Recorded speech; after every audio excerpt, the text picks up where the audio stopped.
மாவட்டம் சாலை கிராமத்தில் உள்ள செல்வ விநாயகர் மற்றும் முத்துமாரியம்மன் கோவில் திருப்பணிகள் நிறைவு பெற்றது. தொடர்ந்து கும்பாபிஷேக விழா, கணபதி ஹோமம், யாகசாலை பூஜைகளுடன் துவங்கின. விக்னேஸ்வர பூஜை, சப்த கன்னிகா பூஜை உள்ளிட்ட பல்வேறு பூஜைகள் நடைபெற்ற பின்னர் சிவாச்சாரியார்கள் புனித நீர் அடங்கிய கடங்களை ஊர்வலமாக கொண்டு சென்றனர்.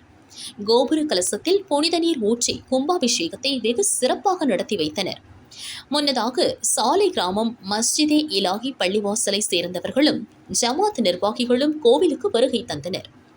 மத நல்லிணக்கத்திற்கு எடுத்துக்காட்டாக கும்பாபிஷேகத்திற்கு தேவையான தேங்காய், பழங்கள் மற்றும் பொருட்களை கோவில் நிர்வாகிகளிடம் வழங்கினர். அவர்களுக்கு சந்தனம், குங்குமம் கொடுத்து சால்வை அணிவித்து கோவில் நிர்வாகிகள் வரவேற்றனர். பின்னர் முஸ்லிம்கள் கோவில் முன்பாக பக்தர்களுக்கு குளிர்பானங்களை வழங்கினர். இந்து கோவிலுக்கு வருகை தந்து பக்தர்களுக்கு குளிர்பானம் வழங்கிய சம்பவம் நெகிழ்ச்சியை ஏற்படுத்தியுள்ளது.